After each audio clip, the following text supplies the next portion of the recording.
Patreon Q&A number 101. I want to thank all 131 of my incredible patrons. Guys, thank you so much for all the support. I love you all. And to everyone else listening, there's going to be spoilers for all of the series that I'm going to be talking about, so tread carefully. Azzy asks, on a pure conjectural level, could Boros' collapsing star roaring cannon, assuming it is really a straight planet-busting attack, injure or even defeat the form that God took when showing itself to Psychos? I don't think so. I mean, we're only speaking on a conjectural level here at this point, but I assume that Boros has to be weaker than God, and not by a little bit, probably by a lot.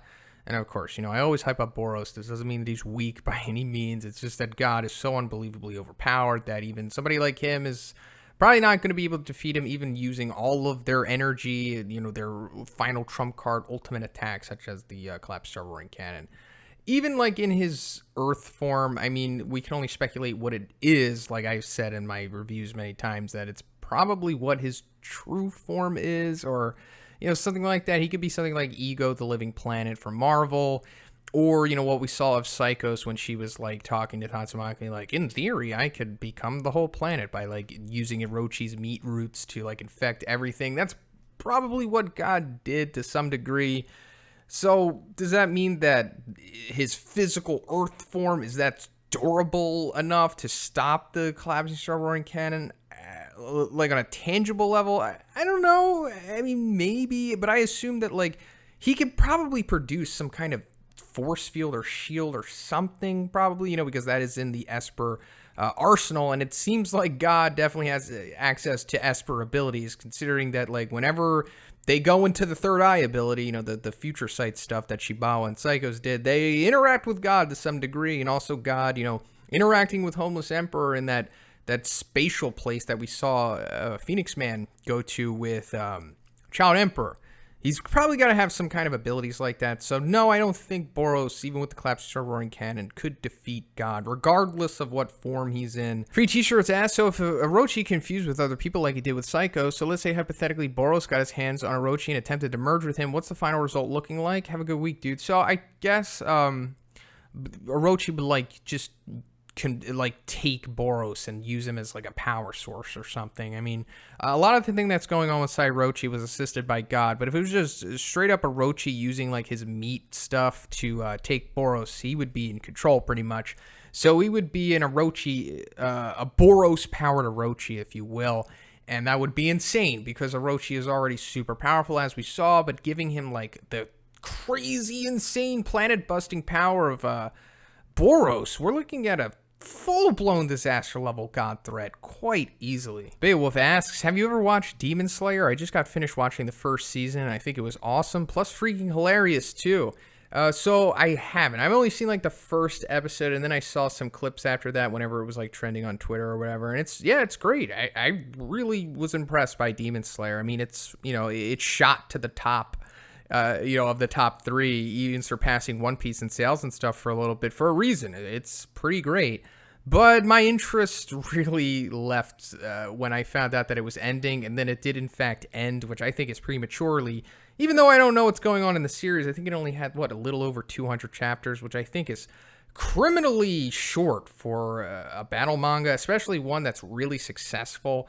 It's just unfortunate that they decided to do that, but hey, the artist had what he had in mind, or the creator, so he stuck to it, and hey, he was successful with it, so that's all that really matters. But I don't know the power of the characters really that well, so I can't give them accurate disaster levels. Second question, would Wolverine be able to defeat Saitama? I don't know. There's like 1,000 iterations of Wolverine. Same thing with all superheroes in Marvel and DC. Sometimes they're like demon level, sometimes they're above God level, and I'm sure Wolverine falls into that category. And also, being that we don't fully understand the true power of Saitama yet, the short answer is I don't know. Long answer is probably not, but people are going to get upset either way. Crusader Deus Vult asks, how powerful do you think you could become with Kaioken technique, assuming the strength power-ups work like in anime? So the multiplier is like what, 1.5 or 2 times? I don't know, regardless of the translation you go off. I'm pretty sure it's like 1.5 or something like that, and then it powers you up. If you can do like the multiplier, like Kaioken times 2, Kaioken times 20, it'll keep increasing the power that you have achieved. So if you could do this as a human, I mean, if you just go 1.5 times what a normal human is, that's not enough to conquer Earth. But you would have to like continually go to like times 20 or times 100, and then you essentially become a god at that point, and then I guess you can overcome Earth. It depends on if your durability matches the speed and power that you would have, because you'd have to survive like a lot of firepower, maybe even nukes and stuff. And also, could your body even handle that? Goku barely could, so I'm not sure if a human could, but in theory, yes, if you go deep enough into the Kaioken power, you could. Second question is Monster My Mask versus the ninjas that fought Sonic and Flashy Flash. I don't think Hellfire and Gale would be able to defeat Monster My. He's like a high dragon, in my opinion, super powerful. Like, I don't know. I mean, they're maybe faster than him, debatably. We don't really have any speed feats on Monster My yet, but I would say that he would probably beat them, because he's a really powerful high dragon and they are not. But also, it's like, could their sword cut his head off? I don't know. Like, how does the sword stuff work? We still don't fully understand it. But I would put my money on a Mai, simply because he's such a savage beast when he's in that mode. Derek asks, hey Shona, my question this week is, what disaster level would you give Ainz Algun from Overlord? I don't really know. I've only really seen like clips, like sporadic clips of his power, because I have been asked this many times before, and you know, his power is weird. Like, he has magic and stuff, and how does that really translate to other things? It's difficult to say, but from what I've seen, like his feats and stuff, and understand, guys, if you're like big fans of Overlord, know that I have limited context to all of this stuff. He doesn't really strike me as like anything more than like you're saying, like a high dragon. I guess in theory he could be a high dragon, but I mean, we'd have to really compare him more so to like a really powerful Esper in that regard, you know, type of powers like that. So I think, you know, high dragon is more or less accurate. I don't think he's going into above dragon. It may be mid or so. I think he's definitely at least dragon, because I remember he could summon like demon level dudes. Dino W asks, hey Shona, another week, another Q&A. Really enjoying the Twitch streams. The Dragon Ball deconstructions are a lot of fun. Hey Dino, thank you for coming to the streams, but we can't talk about that because it's going to upset people. My first question, plus Ultra Shigaraki, no joke, came close to curtain calling a lot of characters in the coming weeks. I mean, hey, it just happened. If he was forced to fight Gaara from Naruto, who do you think would win? So I guess we have to go to like the peak power Gaara, or else people are really going to get upset. I mean, he's obviously really powerful, has some really great feats, but I think Shigaraki is probably fast enough, durable enough, and his decay alone would probably defeat Gaara. Like, what is Gaara really going to do to be able to stop something as broken as DK? And I'm sure somebody will say something, because there's no correct answer to this question. But I would put my money on Shigaraki, just because he has, like, all for one. And the decay, it's just so busted. Second question, I really like comparing the Nomus in fights. Who wins between all of the Nomus and Cypher Pole pre-time skip?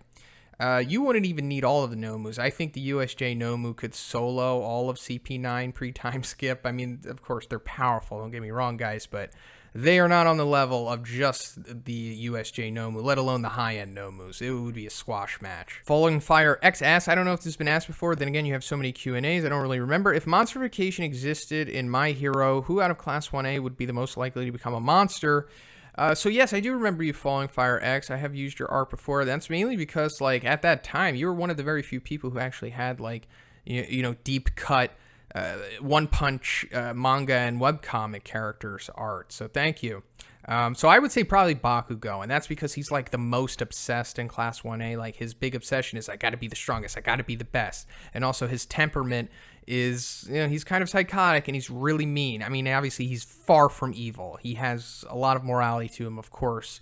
But his, you know, he's kind of like Garo in that way. And Garo, you know, becoming a pseudo monster in himself. And we saw how a My Mask accidentally became a monster. Same thing, allegedly, with Darkshine, probably in Watchdog Man. I think he would fall into the same category as those accidental monsters, or the pseudo monsters, at least, for sure. GardenShed asks, hey Z, it's recently come to my attention that my personal power tier list for the UA students, determined with facts and logic, is quite unpopular. Kind of got me wondering, how would you rank the UA students? So I'm not going to do all 21 or 20 because I'm going to make a video about this where I'm really going to go in depth on it. But for now, I'll just give you a rough estimate of the top 10 in my opinion. I think it's pretty solid for now. I mean, it gets super subjective after 6 in my opinion, like 7 through 10, it's whatever. But I think this is good for now, and remember, it's just a rough estimate. General KnoX Fan asks, how much do you know about beatboxing and the beatbox battling scene? I bet this one has been asked before. You are correct, it hasn't. I don't know much about it. I remember discovering that one Japanese dude who's really popular in the scene. He was like, I don't know, heralded as like one of the best in the world. I'm sure you know who I'm talking about. But other than that, I don't know much about it, but I guarantee it has its own niche on social media. I mean, everything does at this point, and hey, more power to you guys. Geruda asks, hey Shona, what role do you see Stain having as the series progresses further? Do you think he'll have a major fight or an ideological influence like he had earlier on?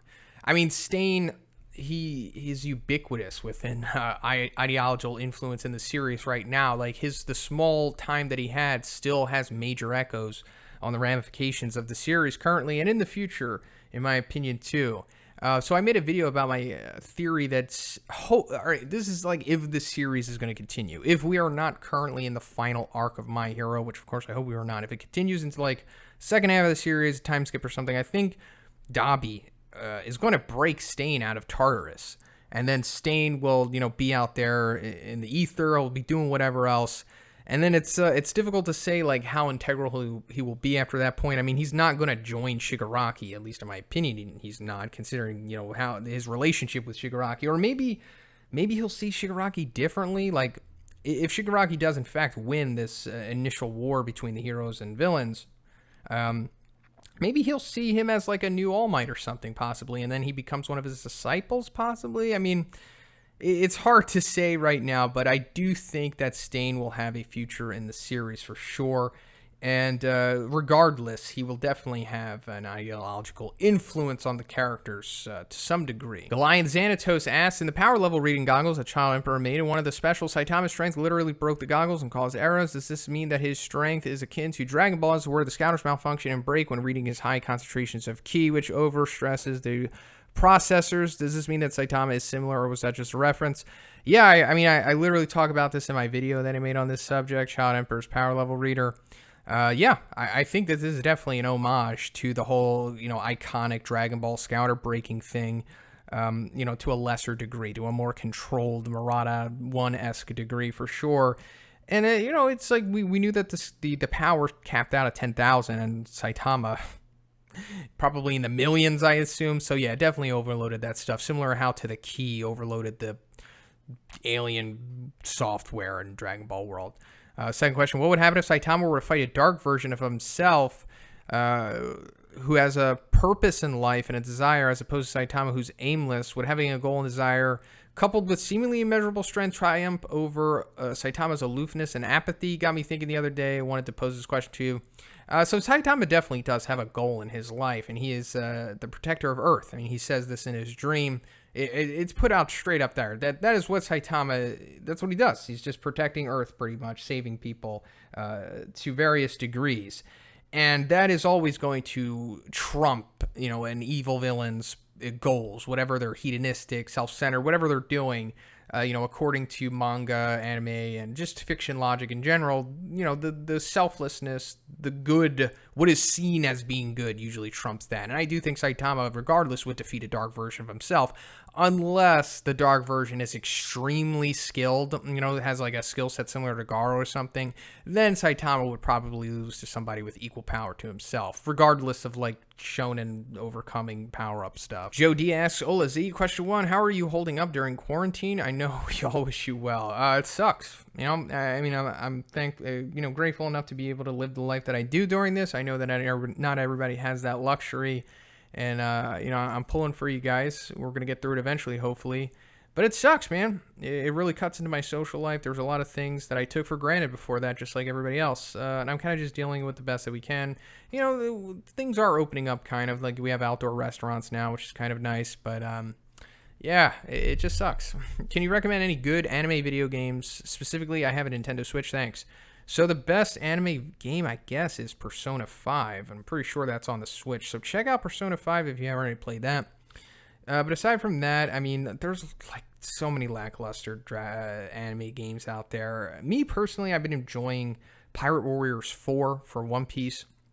Then again, you have to be a One Piece fan to truly appreciate that game, because if you're not, you might as well just play Dynasty Warriors. Kohler R asks, hey Z, this is all speculation and might have been asked before, but who do you have between Prime, All Might, and Blast? So yeah, speculation. We don't truly understand the full power of Blast, and we know even little about the power of, not even little. We know little about Blast, but we know a little bit about Prime, All Might. I would say Prime, All Might wins because, I'm a fanboy of his, and I really have to see some super impressive feats from Blast, and they're only really going to come in the manga in 13 years when we get around to that, for me to be convinced that he could defeat somebody like Prime All Might. L asks, hey Shonen, hope all is well. I'm looking forward to when Sonic reappears in the webcomic. I'd really like to see him become a hero alongside Flash, considering their ties. Any % chance that one would make such a drastic character change with Sonic, or does his disdain for the world and heroes make him too irredeemable? Take care.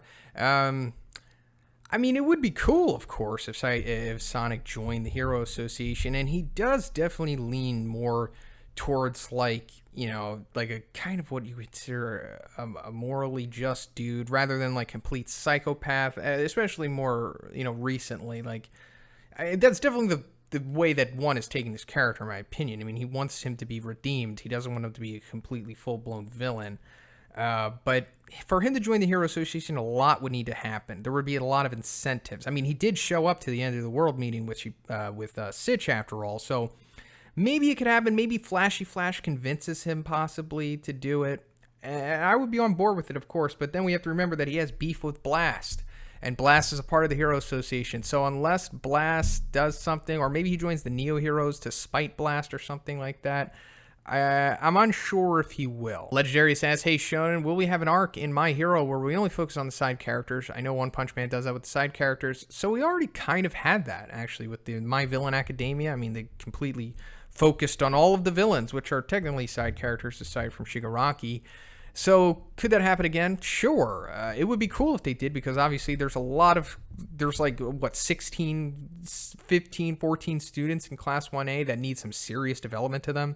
So it would be cool if, like, you just X out like the top 4, top 5 students, and then you just focus on the rest of them in their own complete arc. And that all depends if the series is going to continue, after all, because like I always say, this could be the final arc of My Hero that we're in right now. It would be unfortunate. Hope that it doesn't, but one of the arcs going after, it would be nice to give the side characters development that haven't really received it yet. Lindu K asks, hey Shonen, hope everything is good, and I'm still enjoying your content as much as I ever had, and I also had a similar for the best assets in One Punch Man. My question is, what do you think will happen to the members of the support team during the Civil War arc? Will they be promoted? Will they stay in the association? Will they have a training arc off panel or with their mentors?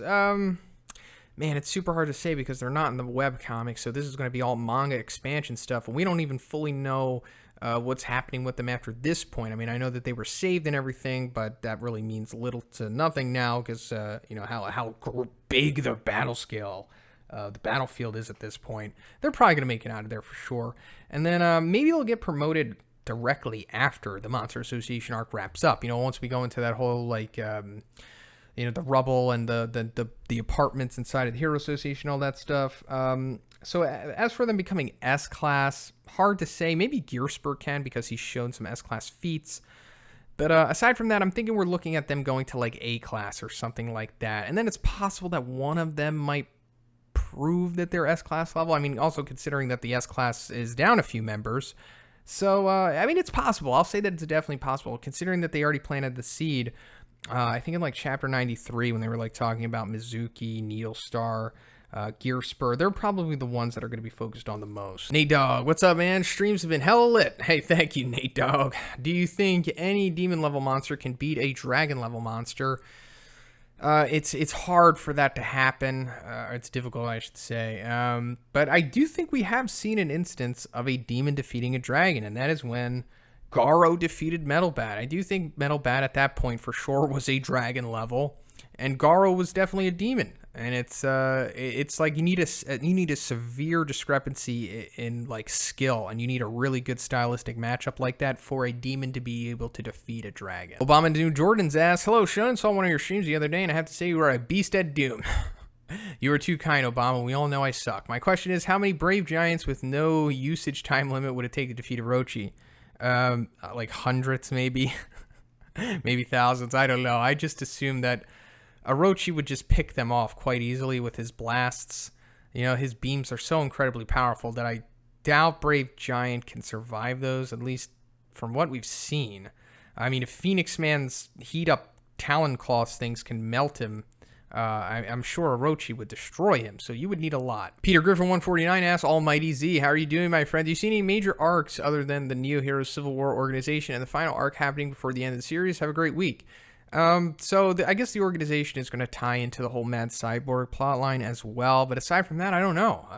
And then again, one can just shoehorn randomly any arc, like the whole ninja stuff that happened. I did not expect that to play out the way that it did. Like, if you would have asked me before it happened, I wouldn't have assumed that they would have gotten their own arc. I think they would have just explained, Flashy Flash and Sonic coming together in an existing arc. So anything can happen at this point. I'm pretty excited and optimistic to see that, but other than that, those arcs will play out for sure. Richard P. asks, what do you think of the One Punch Man chapter revisions in terms of what they add to the story and how they affect the production of future chapters? So, yes, it's unfortunate that it's happening. It is cutting into the normal production of the chapters that we've all been spoiled by at this point. But it is important that it does it. It does strengthen the story, in my opinion. It ties together some loose ends, and it just fixes things and sets up a lot of stuff. Like, that's what a lot of the revisions with the whole Phoenix Man Child Emperor thing did. It was mainly to set up things for the future and just reinforce things that have already been established, like mainly God and the power system and stuff like that. And, if you would like a further insight into that, just check out my chapter revision reviews for 99 and 100. And then as for why Phoenix Man came back, I think there's a few reasons for that. One, he was a super popular character. He was very well received. And I think that influenced Murata to tell One to, like, hey, we should just bring this guy back. And also his ability, the King Awakening's Light. He still has that ability despite all of the retcons and everything. So I think that's going to play into the future of the story. Given that's pretty significant, you have somebody who can bring back dead characters. So that will probably play into it. And also he could maybe, I don't know, maybe be like another anti-hero character, like once he regains his normal form again, which I assume he eventually will. Simperai asks, I've been watching your content and have been wanting to become a patron for a while, and since I was enjoying the Twitch streams, I decided to join. Hey, thank you, Simperai. I didn't know how much to donate, so I figured this was good. No, you need to donate like $1,000. Anyway, as for my question, I was wondering, what do you think of a battle between Flashy Flash and Darkshine versus Prime All Might? Do you think they stand a chance? Throw in Bang's martial capabilities. To who? To Darkshine? Even that's... I don't think Flashy Flash and Darkshine could defeat Prime All Might. He's way above their pay scale, in my opinion. But then again, I am that guy that hypes up Prime All Might pretty much more than anyone. So maybe you don't want to listen to me, but yeah, I think he would just stomp them. Like 1 or 2 shots and they would be done. And he's probably just as fast as Flashy Flash, if not even fast. ThighsOfZeus asks, so in a Mob vs. Tatsumaki death battle video a while back, they claimed that Mob's limit is close to a nuke due to the boss's explosion. At first, I thought Mob was containing the explosion, so the nuke we saw was a contained explosion. Yet in the manga especially, this is actually just a visual representation of the tree growing rapidly, not even an explosion. Doesn't that make the feat way better, or at least not valid? To say Mob's limit is 1 mushroom cloud, it just doesn't make sense. A planet buster can be killed by something that can bust a continent. I don't watch Death Battle, as a lot of you guys know. I don't care what they say. I don't care what they do. I respect them. They're great. You know, they supply a lot of entertainment and fun to a lot of people, but I'm not one of them. So, there's no real way to power scale. I mean, there's no one way to do it. Everybody has their different ways. And you know that I am, way far away from how they do things. So I don't really take into consideration what they have to say. I don't care what they say. That's my answer. Second question, I'd like to know about the gap of time between Garo's Zenkai boost and his aesthetic changes throughout his rise to power. It seems the time between these progressions link up closer as the story goes along. Is there a deeper meaning behind this, or is it just a cool, subtle way to show off the effects of monstrification? Yeah, that's pretty much what it is. Garo is having his own little shonen journey, his own, mini power-ups, micro power-ups, if you will. And, that's pretty much just showing him going deeper and deeper into monsterization.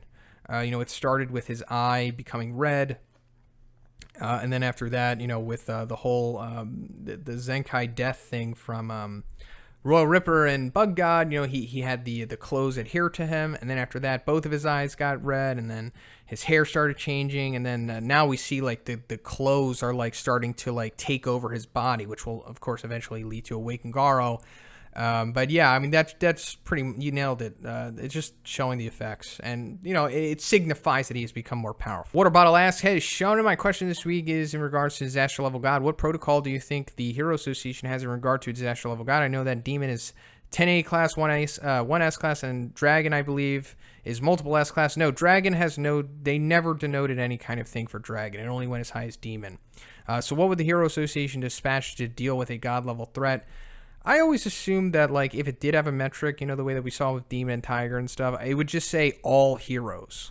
You know, like, every single hero from the Hero Association has to go and deal with this God-level threat. Because, I mean, it's a threat to humanity, so just, you know, all priority goes towards this. Save the Earth, you know, just send everyone. Wetboyfart asks, if you could bring any Devil Fruit user to Wano to take out Kaido, the easiest, who would you bring? Thanks.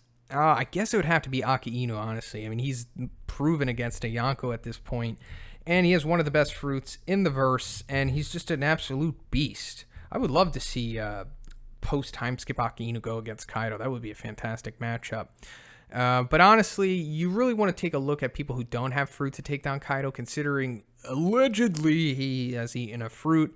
And also, you know, like sea stone, taking him into the water, stuff like that would be the best method to take down Kaido, in my opinion. But if it had to be a Devil Fruit user, for sure somebody on the level of Aki Inu. Zapphod B asks, what would happen if Deep Sea King hit Dark Shine with his Acid Spit? I don't think anything would happen. I mean, the Acid Spit obviously is powerful, but we have to remember it's just a demon level feat. Regardless, I don't even think Glory Boss's Dragon level acid could hurt Darkshine at this point. He seems to be like so impervious that you really need to start approaching like above Dragon to be able to like pierce his skin at this point.